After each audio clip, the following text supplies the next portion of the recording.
अस्सलाम वालेकुम students, welcome back. आज का पेपर कैसा रहा आपका, वो मुझे आप सब कमेंट करके बता सकते हो। और आज की इस वीडियो में हम लोग सीखेंगे कि आपने कितना पेपर किया होगा और आपको कितने मार्क्स देंगे। और इंशाल्लाह इस वीडियो में आपको मैं बता दूंगा कि पास मार्क्स क्या है और क्या ग्रेस मार्क्स मिलते हैं या फिर आपको स्टेचो मार्क्स मिलेंगे इंग्लिश को। आज की इस वीडियो में हम लोग यही बात करने वाले हैं। फिलहाल के लिए आपको करना क्या है, अगर आप नए हो तो फटाफट से सब्सक्राइब करके बेल आइकन ऑन करना। व्हाट्सएप ग्रुप की लिंक है डिस्क्रिप्शन में, अगर आप इंटरेस्टेड हो तो वहाँ पर जाके ज्वाइन हो सकते हो। चलो जी, आज का इंफॉर्मेटिव वीडियो स्टार्ट करते हैं।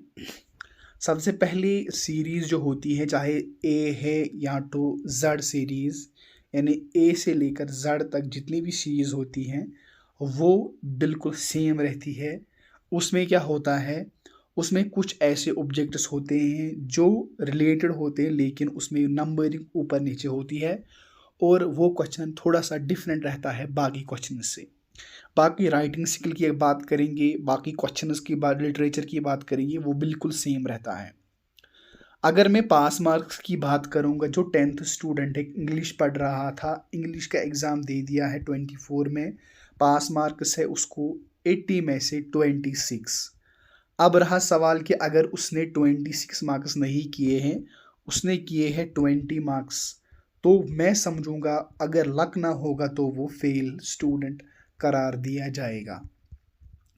स्टेजो मार्क्स तभी देते हैं अगर आपके 1 मार्क्स, 2 मार्क्स या 3 मार्क्स, 3 मार्क्स की अगर नीड हो, तब आपको जो है मिल सकता है स्टेचू ग्रेस मार्क्स। अदरवाइज उससे उसके बगैर आपको कोई भी मार्क्स नहीं मिलेगा।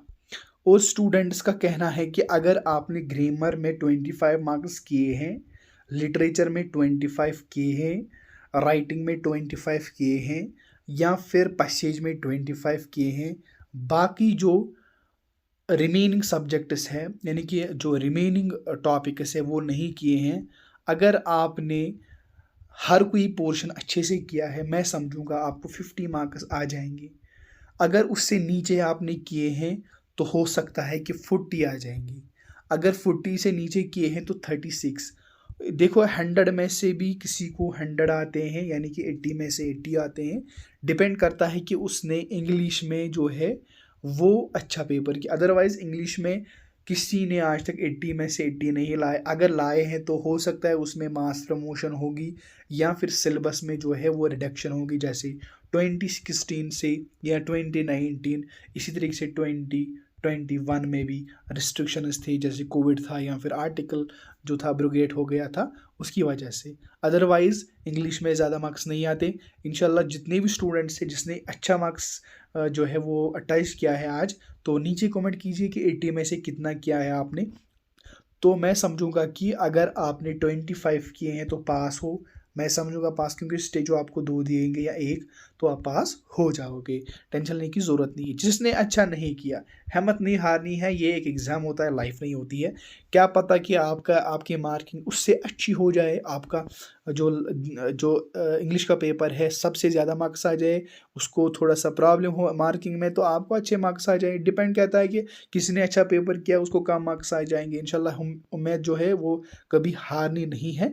इंशाल्लाह जितने भी स्टूडेंट्स हैं, इंशाल्लाह डे टू डे आपको ग्रो करना है अपनी लाइफ में। ये नहीं सोचना है कि मैं इंग्लिश में थोड़ा सा कम हो गया, अब मैथ में क्या करूँगा, साइंस में क्या करूँगा, या फिर सोशल साइंस में क्या करूँगा, या उर्दू में क्या करूँगा। तो ये नहीं सोचना है। चलो एक पेपर अगर गलत हो गया, बाकी पेपर्स आप ठीक करोगे इंशाल्लाह। नेक्स्ट वीडियो में हम मिलेंगे किसी और टॉपिक पर। फिलहाल के लिए अपना ख्याल रखिए। अल्लाह हाफिज़।